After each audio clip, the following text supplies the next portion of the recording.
Once again, welcome to Let's Talk More with Rumel Gulzar. Today, my studio guest is Nikolai Foster, Artistic Director from The Curve. We're going to have a bit conversation. Past 18 months, very challenging for all of us.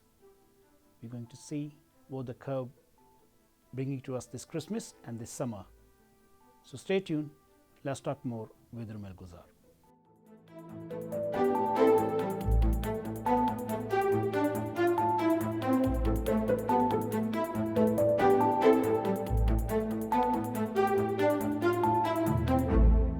Nikolai, welcome to Let's Talk More. How are you doing? I'm really good, thank you. Thank you for having me. Let's start with how's past 18 months treating you? Well, I'm so grateful to be now emerging out of the last sort of 18 months and genuinely feeling like things are moving forward in a really positive and optimistic way. I think, it's been so hard for so many different people in so many different ways. But, there genuinely were points over the last 18 months where we weren't sure if at the end of this there would be a theatre standing still on Rutland Street, and if Curve would survive like so many other arts institutions and theatres, or anybody frankly who relies on people coming into their spaces and in large gatherings. It's been a really traumatic time, but it really feels like we're sort of coming out the other side of that now. I'm genuinely looking towards the future with optimism and hope and a sort of renewed energy and vigour of how we, make theatre here in Leicester and continue to serve our communities and get audiences through the door. Nikolai, you're very well known, very fluently Leicestershire, and artistic director in the theatre world. But many people don't know where Nikolai is born, and I believe you're born in a very beautiful city, beautiful country, Denmark, in Copenhagen. Just tell us, let's take you in your childhood. Tell us a bit more about that, please. Yeah, so we came to the UK when I was 3, so I don't really remember anything really about Copenhagen or those sort of early years.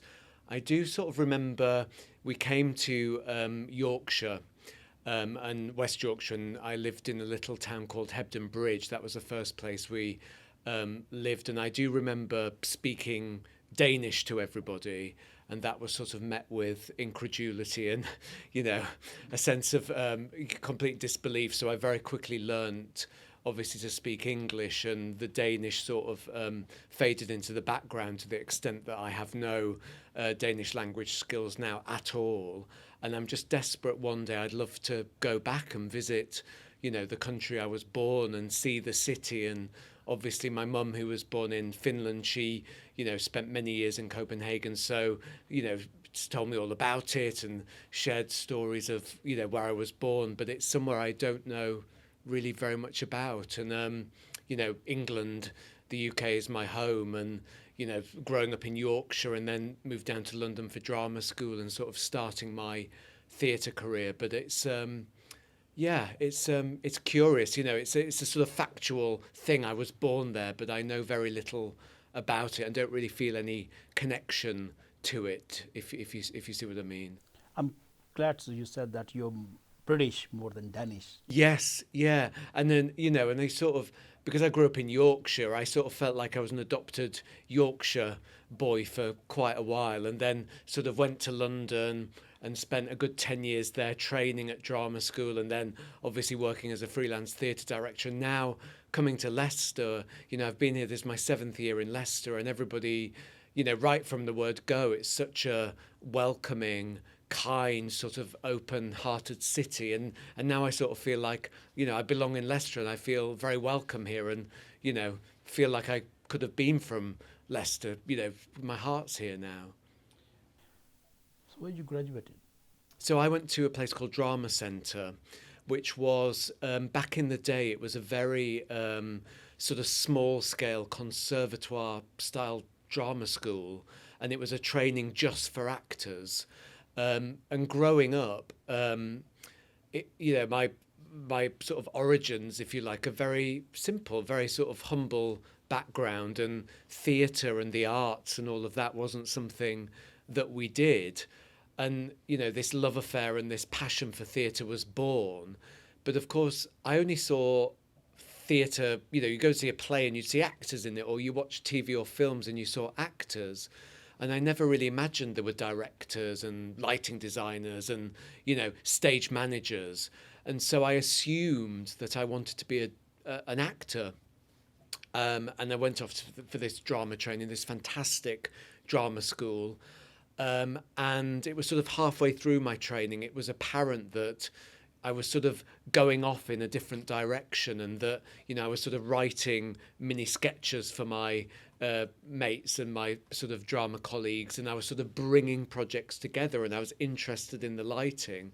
And so it was a sort of natural transition, if you like, into directing, and such was the structure of higher education. I guess the college then, they were able to sort of, I still had to do my degree in acting, but in my third year I was specialising in directing and working very closely with the principals and the college directors from a director's perspective. So I was very, very grateful to be at college at that time. And again, I worry today that obviously arts education and arts funding is an ever diminishing thing, and within school settings, arts and theatre and culture again is sort of going further and further down the curriculum.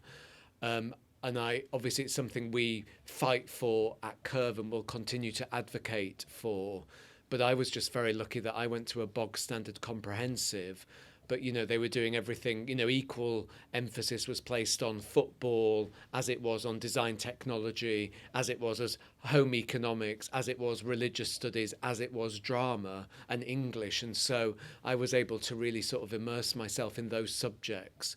And there were teachers who had the flexibility, because they weren't so bound by the curriculum, to really, introduce us to great poets and playwrights and, sort of very niche and specific sort of moments in British theatre. And that, again, at the time, it was just like we were scrappy kids who were, grateful for all of these sort of things. But looking back, I think, blimey, I was incredibly lucky to be around at that time before, there was all these funding cuts to arts and culture, but also that teachers really had the freedom to sort of go off-piste, if you like, and weren't completely bound by the government's sort of hold over the curriculum, if you like. Because your family was very supportive to you. Yes, they were supportive in terms of, pastoral support and, from that side of it. I think my mum was incredibly anxious about, like any parents, sort of, if their child is sort of talking about theatre or the arts, it's a sort of, I think it's quite a nebulous sort of weird world anyway, if you're not sort of in it or connected with it, or it can seem quite abstract. But I think the pervading sort of feeling is of anybody, whether you're an actor or a director or whatever, how precarious it is in terms of making a living. But my mum was always incredibly supportive, and I think at the time when I got into theatre, I was very badly bullied at school, and theatre and having the sort of school, after school drama club, and being able to find confidence to speak and to, I guess, express myself through that was a really, it saved my life, basically. So I think my mum understood that, it was such a wonderful thing, I guess. From a financial point of view, again, I think how lucky that we did it then, because, back in the day, I think we had to pay like £1,000 in fees for the whole year, and that was it, and that was for a degree. And part of that was funded by the local council, and then through basically credit cards, which I have to say my mum and myself only paid off recently, we were able to, pay for living in London and all the rest of it. But so, yes, they were very supportive. My mum was very supportive, and I think the financial support nearly crippled her, but I'll be forever grateful that we found a way through. You just mentioned when you was in schools was being bullying, and over the years the bullying culture is still exists. Do you think has been changed, or is the same level of? I think I think it must have got worse, because I think about how I was bullied and how that manifested itself. It was always in person. And of course, that was humiliating and, at times terrifying. And it was a period of 2 years where it was very, very intense. And, as I say, theatre and sort of coming out of that really was sort of life-saving. Now with technology and phones, and you hear about all of the direct messaging and Facebook messages and Twitter and Instagram, it feels like, well, you may be experiencing that in person during the day, but I knew at least when I got home, there was a sanctuary and I didn't have to face all of that again until the next day.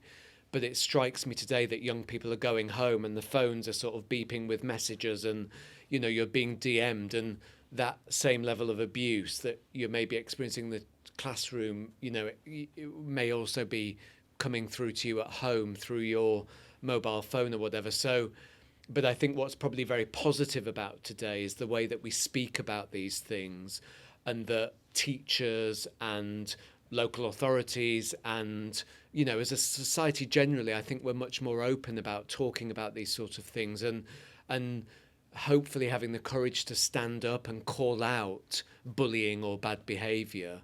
So I think there's still a long way to go, but I would hope that the way we communicate now, in the same way that social media and the internet has meant that there are more routes for a bully to get to their victim, it also means we're communicating better. And I hope that eventually we'll sort of, stem the tide. But it all comes from fear, doesn't it? People are frightened of things they're perceived to be different. So whether that's cultural heritage or gender identity or sexuality, these are things that young people pick up on. And if they are not things that they recognise from their home life or their community, they then cruelly and clearly very wrongly pick up on those things in young people. And it's about education, isn't it? And about learning about all different cultures, sexualities, genders, religions, and things not being taboo, that everything is spoken about, and we make very clear that we should not be prejudiced against anybody because they may be perceived as different from your lived experience. And I think schools and teachers are definitely making massive strides to really address those issues, I think. But past 18 months is very challenging for all of us. Everybody have in their life low or high. How much impact lockdown have personal in your life and the Curve life?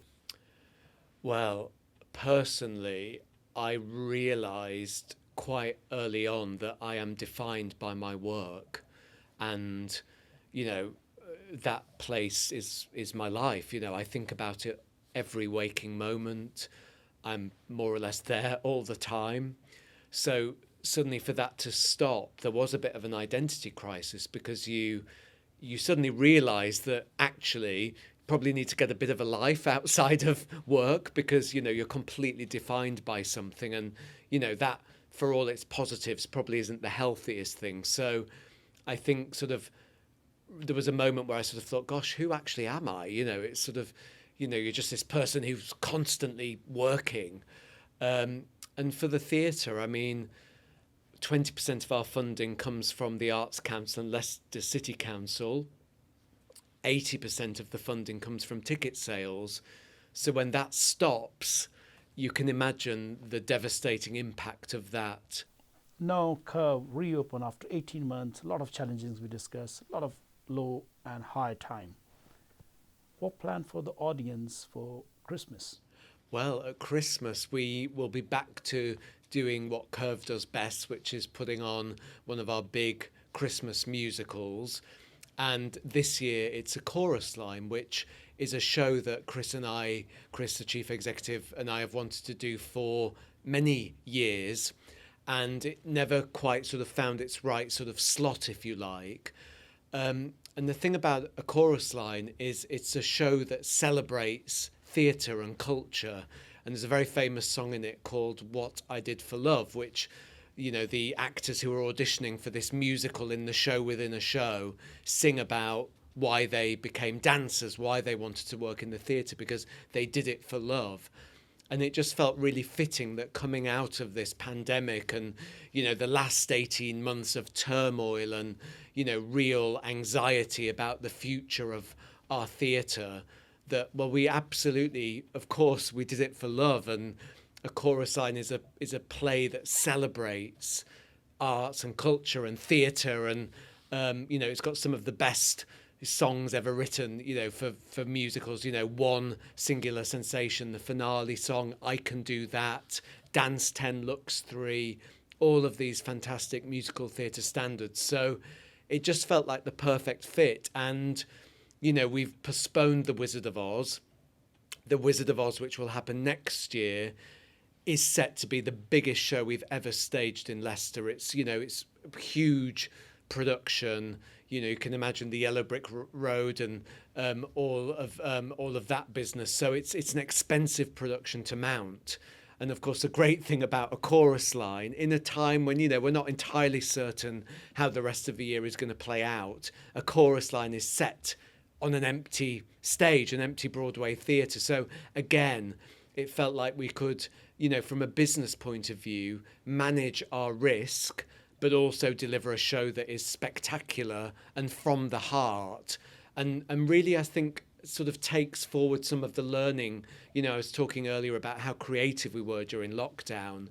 Some of those, nothing was better and more sexier than the auditorium empty with actors in it and lights and all of that. And that's sort of what A Chorus Line is. And we worked with this wonderful local company, local filmmakers, Crosscut, on many of the things we'd done during lockdown. And we're talking to them about how we might include a sort of a live film element during A Chorus Line. And I think, again, it's sort of carrying that learning into the future and, delivering something spectacular.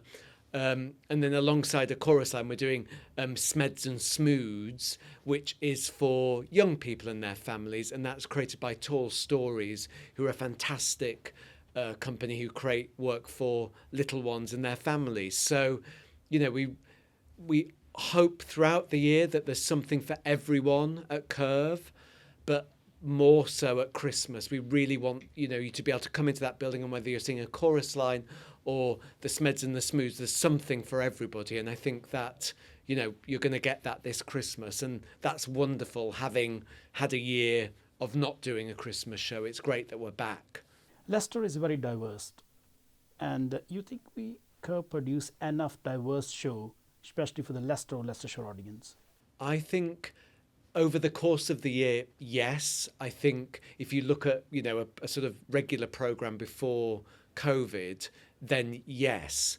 But I think what I think sometimes is challenging is that, there are so many sort of shows coming in and out that it might be that if you're looking very specifically for, I don't know, a South Asian focused play or an Afro-Caribbean piece of work, it might be that that piece of work has already gone or it's coming in the future. But I think what we talk a lot about as a team and what we're really keen on is that the work, we're not trying to pigeonhole or put people in boxes. So, for example, when we did Wipers, which was a play we commissioned about the sacrifice made by South Asian service personnel during the First World War, we wouldn't want people to think, well, that play is just for the South Asian community. That play's issues and the ideas that Ishidin was writing about were universal. And similarly, when we did My Beautiful Laundrette, that was a play that was dealing specifically with LGBTQ and issues and focused on the Pakistani community in London during the 80s. But again, I would hate it if people thought, well, that's either a gay play or it's just for the Pakistani Muslim community in that instance. The ideas and the politic of the play was about our country now, even though it was set in the 80s. And likewise, plays like Memoirs of an Asian Football Casual, it's about Riaz Khan and it's about football. But the great thing about that play was it brought us all together everybody, from different communities, different backgrounds, different life experiences. And I really hope that people can see that in the casting, in the teams who are making the work, in all of us at Curve. It's not sort of going, this is for one section of our community, because I think that does us all a disservice. And I think it's right and proper that throughout the year there are specific moments, like we have Black History Month, or we have LGBT Pride, or we have Diwali Festival, which we obviously play a massive role in at Curve. But aside from those moments, I really passionately believe that the work should, if it's good work, if it's good art, it should speak to all communities, all of our society today, because that's what art is there to do. It's not about speaking to a sort of niche of people. It's about challenging the status quo and asking us all to think about our place in the world and what we can do better to, challenge injustice, I guess. So today is a kick-off large activities for free or say complimentary for the community to build the confidence. The Curve throwing back, that's a 1 month program to welcome the community back. Can you run through with what's happening and what community are expecting the next few weeks? Yeah, so this is a wonderful initiative with Leicester City Council and the Business Improvement District, the BID. And it's about, as you say, getting people back into the city centre and having the confidence to come back in. So basically we've got a little square, we've got a little stage built in Orton Square. There's, you've got your Orton's Brasserie, the Exchange, loads of outdoor seating, Curve Cafe, our famous sausage rolls and all those delicious coffees you get at Curve. There'll be a full sort of bar service. So, if you want to pop down for just a coffee, meet with friends, hopefully it's not raining, sit outside, relax, chill, that's all there. But as part of this sort of Orton Square festival, we've created Curve on the Square. And it's basically every Friday night in August, all day Saturday. And it's everything and anything. We're opening tonight with a steel band. So, you imagine the joy and the sound of a steel band that's going to be echoing throughout the whole city.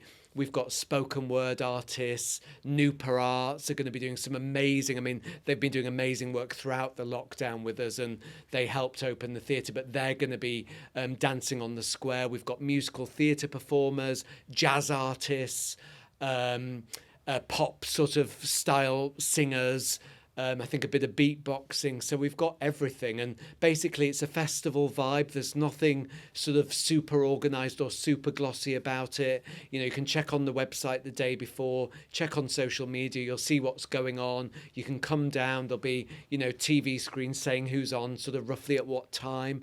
But the idea is it's just a festival atmosphere, coming together, feeling empowered by being back together, having a nice drink from one of the amazing sort of cafes or restaurants on the square. It's all free. Well, the food and drink isn't free, but the entertainment's free. Saturday mornings is going to be really lovely. There's storytelling for literally, so families can come down on a Saturday morning and there's something very special and unique just for them. And then obviously as the afternoon goes into the evening, it's a bit more sort of your traditional festival fare with music and your dance. But if you haven't been inside a space for 18 months and you want to get back out there, but you're still thinking, I'm not sure I want to go back into Curve yet, well, come to the square, because you're outside. If it all gets a bit much, you can have a nice walk around the cultural quarter, lots of friendly faces, great entertainment and food and drink. So it should be a really nice bridge, to get people back indoors and feeling safe again. But really, the idea is reanimating our city, getting people back in, because without all of these great places in Leicester, we're nothing, and we need people to come back in and support local businesses again. How you can describe Curve? How would I describe Curve? Well, it's just magic. It's a dream factory. It's a place where magic happens every single day. You know, today I walked in and there's little kiddies this high, ready for their summer school, all excited because they're going to be doing a workshop with a lovely Siobhan, who's a fantastic local director. You know, we're meeting about, you know, the Joe Orton committee's meeting about this statue that we're getting, you know, done for Joe Orton. We're talking about the Regional Theatre Young Director Scheme. Every day is exciting. There's so much going on. Cat on a Hot Tin Roof is in rehearsals at the moment. So we've got this incredible company of actors creating magic. So yeah, magic, I would say. What's your final word, people watching this episode? I would just say thank you for supporting us all through the last 18 months. You know, all of the emails, the texts, the social media stuff, you know, that sort of support has been amazing. And it really has kept us going in some really dark moments. And I would just say, please, please, please buy tickets, come and see a show at Curve, because as I say, without the audience, without the community, we're absolutely nothing. So please come back and support your local theatre and all of the other amazing arts organisations and, you know, independent bars and restaurants and shops in Leicester. Come back to us, please. Nicholas, thank you very much. Thank you. Thank you for watching this episode. As Nikolai said, come back. Curve is back with full of entertainment. And of course, as he said, safety measurement, all in place. Stay safe, stay local and support local. Curve is our culture. Curve is not a theatre, it's a community. And welcome all back. I'll see you next week with a new guest. Stay tuned. Let's talk more with Rubail Gulzar.